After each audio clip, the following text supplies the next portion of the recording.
हे लोकप्रतिनिधींवरती प्रचंड निर्भर असतं.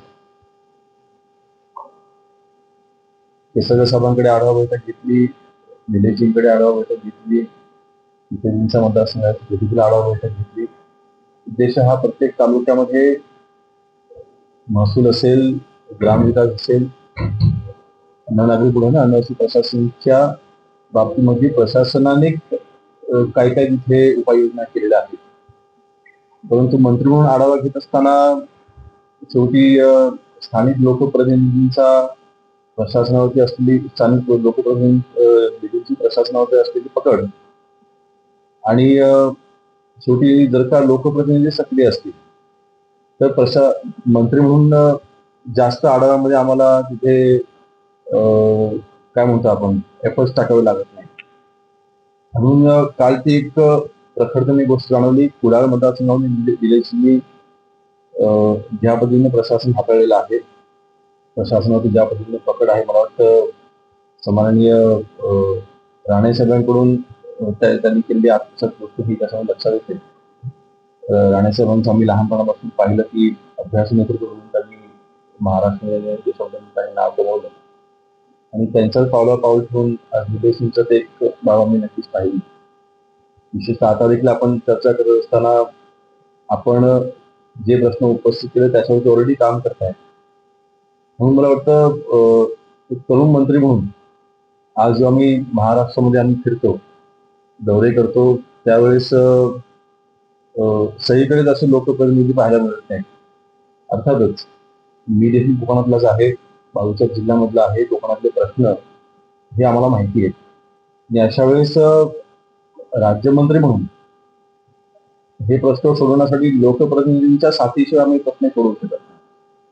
काही प्रश्न असे असतात की ते राजकारण बाजूला ठेवून की कोकणाच्या विकासाकरता एकत्र येणं आवश्यक असतं. आणि पश्चिम महाराष्ट्रामध्ये, मराठवाड्यामध्ये, विदर्भामध्ये आम्ही विधिमंडळात नेहमी पाहत आलेलो आहोत की तिथले आमदार विधिमंडळामध्ये ज्या ज्या वेळेस त्यांच्या विभागामधला प्रश्न आला की राजकारण बाजूला ठेवून सगळे एकत्र येऊन तो प्रश्न सोडवून घेतात. मला वाटतं तीच प्रथा आपल्या कोकणामध्ये देखील आता हळूहळू चालू होताना दिसत आहे. तरुण आता राजकारणामध्ये जास्त सक्रिय होताना दिसत आहेत. एक वेगळं अनुभव ह्या सिंधुदुर्ग जिल्ह्याच्या दौऱ्यामध्ये नक्कीच मला मिळाला आणि गोष्टी शिकायला देखील मिळालेल्या आहेत. शेवटी सिंधुदुर्ग जिल्ह्यामधले जे प्रश्न आहेत, देवस्थान जमिनींचा प्रश्न असेल, आकारीपडचा प्रश्न असेल, रिक्त पदांचा प्रश्न असेल, त्यानंतर महसुली जे काही इथे प्रश्न आहेत ते आहेतच. वाळू संदर्भात अतिशय महत्वाचा विषय देखील मांडला. मला वाटतं असे काही धोरणात्मक निर्णय घेऊन नक्कीच आपण त्याच्यामध्ये बदल घडवून आणू शकतो आणि तो बदल चांगला असेल, जनतेच्या हिताचा असेल.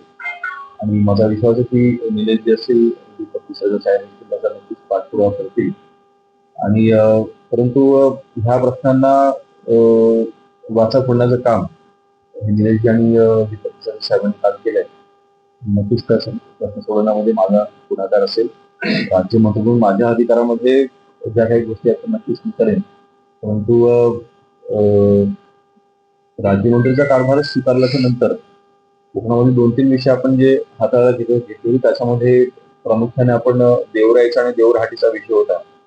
त्यामध्ये 2012 साली फॉरेस्टने देवरहाटीच्या जमिनीमध्ये कुठल्याही पद्धतीच्या बांधकामास त्यांनी बंधनं घातली होती. ती बंधनं देखील आता सुटलेली आहेत. आता देवरहाट आणि देवराईच्या जिथे जिथे नोंद आहे त्या ठिकाणी आता आपण तिथल्या असलेल्या देवळांची किंवा वास्तूंची आता आपण दुरुस्ती करू शकतो आणि त्याला तिथल्या शासनाचा म्हणजे आता खर्च करू शकतो. मला वाटतं गेली अनेक वर्ष रखडलेला तो एक प्रश्नावर मार्ग लावला होता. असे कोकणातले प्रश्न जास्तीत जास्त सोडवायचा आम्ही प्रयत्न करतोय.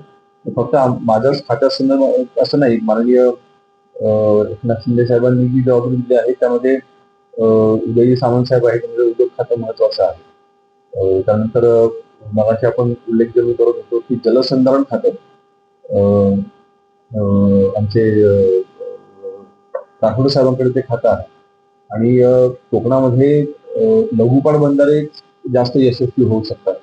म्हणजे मोठे पाटबंधाऱ्याचे प्रकल्प करण्यापेक्षा लघुपाट बंधाऱ्यासाठी प्रकल्प कोकणात झाले म्हणजे 100 to 600 हेक्टर पर्यंत जे होतात त्याच्यावरती आम्ही जास्त भर दिला आणि त्याची मागणी देखील आम्ही केलेली आहे की त्याच्या कोकणाकरिता विशेष पॅकेज मिळण्याकरिता आमचे प्रयत्न चालू आहेत. त्याला मुख्यमंत्री मोदयांनी चांगला प्रतिसाद देखील दिलेला आहे, आराखडा तयार करायला देखील सांगितलेला आहे.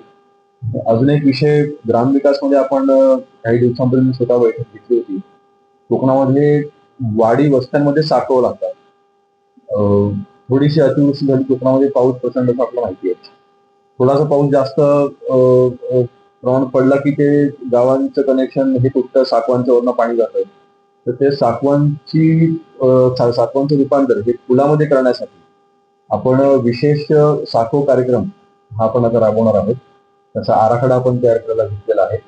मला वाटतं मागच्या 1 महिन्यामध्ये प्रत्येक गावामधून आपण जिल्हा परिषदेमार्फत आपण प्रत्येक गावामधली साठवांची आपण यादी एकत्रित केलेली आहे.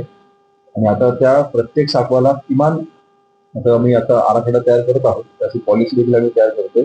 परंतु तळ रायगड, रत्नागिरी आणि सिंधुदुर्ग ह्या जे आपले हे 2 जिल्हे पूर्ण, म्हणजे रायगड हा निम्मा, म्हणजे जो रायगड आहे तो त्याचे 4 तालुके 5 तालुके त्याच्यामध्ये आहेत. अशा ह्या सगळ्या तालुक्यांमधले साठव आता पुलामध्ये रूपांतर करण्यासाठी विशेष पॅकेज आपण देतोय ग्रामविकास विभागाकडून. आणि जेणेकरून हे डोंगरी तालुके जे आहेत त्याच्यामधला हा प्रश्न कायमस्वरूपी निकाली काढण्याचा. सध्याला साठव कार्यक्रम हा फक्त जिल्हा असलेला हेड आहे आणि तिथे फक्त दुरुस्ती अलाउड. आपण नवीन साठव त्याच्यामध्ये आपण घेऊ शकत नाही आणि त्याला 1 कोटीची मर्यादा आहे. 1 कोटीमध्ये आता कुठलीही पुलं बांधली जात नाही. त्यांना कमीत कमी 2 ते 2.5 कोटीचा निधी लागतो. मग आम्हाला नाबार्डच्या दुसरा कुठला पर्याय राहत नाही. नाबार्ड हे फक्त जिथे VR नंबर आहे तिथेच फक्त नाबार्ड आता आपण नाबार्ड सुविधा आपण वापरू शकतो. गाव अंतर्गत, वाडी अंतर्गत रस्त्यांना जी साठवांचं पुलांमध्ये रूपांतर करायची गरज आहे त्याला कुठलाच हेड नाही, म्हणून विशेष बाब म्हणून आपण ग्रामविकास विभागामधून आपण हा हेड तयार करतोय. आणि प्रचंड चांगली उपलब्धता ही कोकणाकरता होणार आहे. आणि जो काही पावसाच्या दिवसामध्ये काही वाड्यांचा, गावांचा जगाशी संपर्क तुटतो ते ह्यापुढे तुटणार नाही ह्याची आपण दक्षता घेतोय.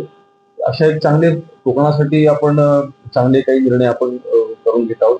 त्यासाठी माननीय एकनाथ शिंदे साहेबांची आम्हाला अतिशय चांगली साथ आहे आणि मुख्यमंत्री मोदयांनी यामध्ये या ठिकाणी जर का ऑलरेडी प्रकल्प चालू असतील तर ते रद्द करून लहानपणामध्ये मंजूर आहे. पण जे मंजूर आहेत ते पूर्ण करून देण्याची मला वाटतं काय तुम्हाला सांगतो. ताळांबाचा विषय तुम्हाला माझ्यापेक्षा चांगला माहिती. मंजूर झाला न झाला हा भाग वेगळा. जन आक्रोश झाला किंवा जन आंदोलन उभं केलं गेलं, त्याच्यामध्ये राजकारण झालं असेल नसेल हा भाग सोडून द्या.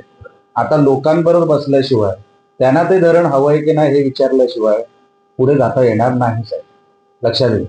म्हणून कुठलाही प्रकल्प सी वर्ल्डचा असू दे किंवा ताळंबा असू दे, जोपर्यंत आम्ही लोकांच्या दरबारात जात नाही, लोकांनी सांगितलं की आता आम्हाला हा धरण हवा आहे, करू धरण. मंत्री महोदय आहेत, कोणी सरकार आपलं आहे, कोणी नाही म्हणत नाही. पण लक्षात घ्या, परिस्थिती तेव्हा बिघडली होती आणि त्या बिघडलेल्या परिस्थितीमध्ये आपण त्या प्रकल्पचा प्रश्न विचारताय. म्हणून साहेब पहिलं लोकांच्या दरबारात आम्हाला जाऊ द्या.